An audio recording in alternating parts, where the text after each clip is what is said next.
Grabing kakurat ug mihulagway nga nauwaw ang usa ka customer sa motorcycle dealer. Din ang mga kawani niini kalit lang nangadto sa Pinoyanan sa customer ug gipugos ang pag-embargo sa motorsiklo nga walay pahiluna sa pagpananghid. Ang customer nga si John Ayan Maturan niadto sa kompanya nga dealer og motorsiklo nga nagbase sa dakbayan sa Mandawi aron unta bayran ang 4 ka buwan nga bitay. Apan nakurat na lang dihang giingnan nga nahali na ang motor kay gibaligya sa lain. Tungod sa kaguol ni Maturan, midangob sa Brigada Action Center aron masuta ang kahimtang sa iyang gidatahan nga motor. Nunot sa kasagmuyo nga gisalikway sa dealer ang iyang unta nga pagbayad. Daling gihimo ang beripikasyon sa Brigada Action Center ngadto sa dealer og mga motor. Nahinabi si Gerald Alcober ang bag-o lang nga giinstalar nga manager sa maong kompanya. Bisan pa man sa paghangyo sa customer nga iyang bayran ang bitay, kusganon kining mibalibad og hugot nga gibarugan nga usa ka palisi sa kompanya og ilana nga katungod nga ibaligya sa laing customer ang giembargo nga motorsiklo. Dugang panini, miingon sab si Alcober nga dunay laing paaging mahatag ang motor kung kinihutdan og bayad ang nahabilin nga bayranan sa duha ka tuig nga kontrata. Apan miingon usab si Alcober nga posibleng dunay laing paagi o mahatagan og pabor sa ikaduhang higayon ang customer. Magdepende sa resulta sa dagan sa negosasyon sa legal counsel sa matag habig. Kana naatay chance sa anak siguro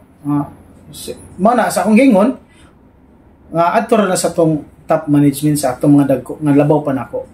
Kay sila may mulas decision ana regarding anang mga anak. Kay ang motor nahali na biya, nabaligya na biya.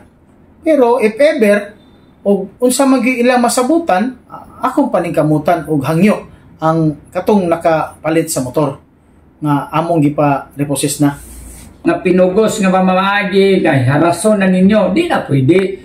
No, kay ba mo tan-aw niyo gahi man mo bayad ning kuana o paili kaso plus damages ay tungod wa na mo bayad yung utang paili kaso dili na to yan di na pa man tay balaod di kay inyo na lang kay abi inyo lang katungod ang pagrepossess inyo na lang pangwaon dito wala kalibutan ng ahasan ng motor samot na nga ibaligya pa gyud nga sila kay baw. In the heart of changing lives, ako si Brigada Alan Tangkawan sa 90.7 Brigada News FM Cebu, the Music and News Authority.